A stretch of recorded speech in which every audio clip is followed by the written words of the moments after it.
Good day, Crime Talk aficionados. This is Scott Reisch from Crime Talk. And today, well, we weren't in the studio because we had to go to court down in La Junta, Colorado. But we were still able to come up with a docket.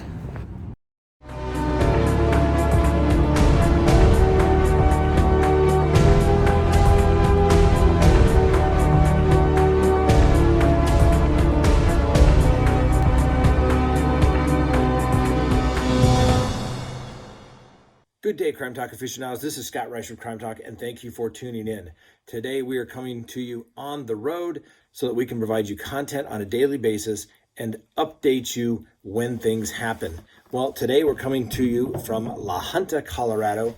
Nice little town down here. Have a very serious case going on, and we are currently in the back room of the airport getting ready to take off. But we wanted to talk to you about the cases that are making news today. The first, Evelyn Boswell case update. Mom, Megan Boswell. Now, she's only 18, and she's obviously the mother of the missing toddler. Well, she was arrested related to false statements to police officers. Additionally, the police have now gone and are going to search a lake in North Carolina. We'll see what happens. We don't want to speculate, but I think most people with common sense will say that's not a good thing. So Megan Boswell remains in custody for one count of making false reports. Now, Megan's mother, Angela Boswell, was arrested in North Carolina for basically, there was a warrant for her arrest, and she was pulled over in a stolen vehicle related to a car that she and her boyfriend were driving. Now, Angela has waived extradition and is going back to Tennessee. She may get to see her daughter while they're in custody. Because you know what they say, a family that does time together stays together. Now, the father of Evelyn, Ethan Perry, is not a suspect in this case.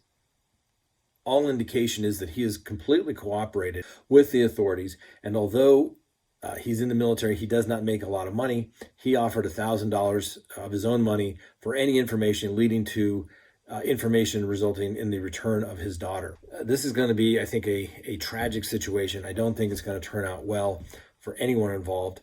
And I guess we're going to have to wait and see if they can locate a body, if there's a confession, who's involved, and the cover-up. Now, Megan had also stated that she said last time she had seen the baby was with a babysitter. She refused to say who the babysitter was, and basically this person would just take off, or she was concerned that the person was just going to take off. Not the kind of thing that a mother does.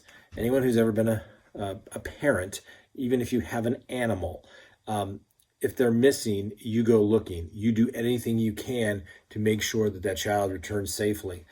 And so, unfortunately, these missing children cases where the parents act very nonchalant and acts like it's no big deal clearly indicates something is up. We'll see what charges come forward. Next on the docket, a Lori Vallow case update. And obviously, for those who are not familiar with the Lori Vallow's case, Lori Vallow's two children, JJ and Tylee, have been missing for some time now, since September. Nobody has seen these two children. She has failed to produce any information related to their whereabouts and to their safety. She's been charged by the state of Idaho, resulting in basically the abandonment of these two children, whereupon is the reason why she is being held in Hawaii for an extraditable offense back to the state of Idaho. The governor said he is going to do anything he can to expedite those papers so that they can get Miss Vallow back as quickly as possible and begin the criminal proceedings. Now, it's unclear, but it looks like Miss Vallow will have a court appearance today for a status conference. Although the identity hearing is not set out till April 2nd, we will see if anything takes place, and we'll update you on that. But first, as it relates to Lori Vallow today, Chad Daybell, Lori Vallow's fifth husband, was confronted by a reporter today. And when asked if the children were safe or where the children were, all he would simply say is that he could not comment. He continues to remain in Hawaii presumably to be there to support his wife and pay those attorney's fees, probably with the $430,000 that he received from the insurance of his deceased wife that now is being investigated for some sort of potential foul play. Are the kids okay? Can you tell me? I just can't comment. This morning, Chad Daybell breaking his silence to ABC News. Is there anything that you would like to say to people at all who are, number one, concerned about the kids or concerned about you and your wife? Anything at all you want to say to them? Just grateful for any support. We just have to wait for the legal process to work through. He was also seen going into the jail detention facility today to go see his wife. Somehow, I don't think that she's going to be acting as nonchalant and cavalier as she did in her first court appearance, where she really acted like this was an inconvenience. I'm sure she will not be made up in all her hair as she was, and her roots may actually be showing by the next court appearance. Next on the docket is our dumb criminal contestant of the day, and our dumb criminal contestant of the day has learned one thing. So we're not being mean, we're in fact being educational. But our dumb criminal comes from the contestant of John King.